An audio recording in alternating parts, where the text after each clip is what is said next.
তোমাদের যদি কদবেল মাখা খেতে ভালো লাগে তাহলে কিন্তু এই ভিডিওটা একদম স্কিপ করে যেও না, প্রথম থেকে শেষ অবধি দেখো, কারণ আজকে তোমাদের যেই ভিডিওটা দেখাচ্ছি সেটাতে কিন্তু দেখাবো কদবেল মাখা। তো কদবেল মাখার জন্য আমি নিয়ে নিয়েছিলাম দুটো বাতাবি লেবু গাছের পাতা আর নিয়ে নিয়েছিলাম কাঁচা লঙ্কা।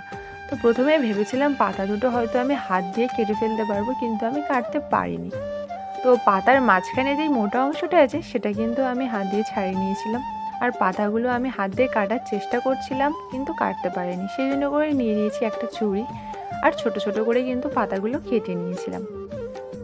বাতাবি লেবুর পাতাটা দিলে কিন্তু খুব সুন্দর একটা সেন্ট হয়, সেই জন্য করেই আমি এই পাতাটা দিয়েছিলাম। আর দিয়েছিলাম কাঁচা লঙ্কা। এবার তোমরা যদি কেউ বেশি ঝাল খেতে চাও তাহলে এই কাঁচা লঙ্কার পরিমাণটা বেশি করে দিও।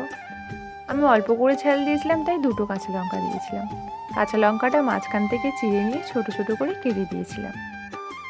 তো এখানে দেখো পাতা আর কাঁচা লঙ্কাটা কিন্তু আমার কাটা হয়ে গেছে। এবার বেল ফাটানোর পালা। হাতের কাছে ভারী কিছু পাচ্ছিলাম না, একটা সাঁড়াশি পেয়েছিলাম, সেই জন্য করে বেলটা ফাটিয়ে নিয়েছি তাড়াতাড়ি। তারপরে নিয়ে নিয়েছি একটা ছোট চামচ, সেই চামচ দিয়ে বেলের ভিতরে যেই শাঁসটা ছিল সেটা বের করে নিয়েছি। বেলের শাঁসটা বের করে নিয়ে তাতে দিয়ে দিয়েছিলাম সামান্য পরিমাণে লবণ, আর চিনির পরিমাণটা আমি একটু বেশি দিয়েছি, তোমরা চাইলে কম করে দিতেই পারো।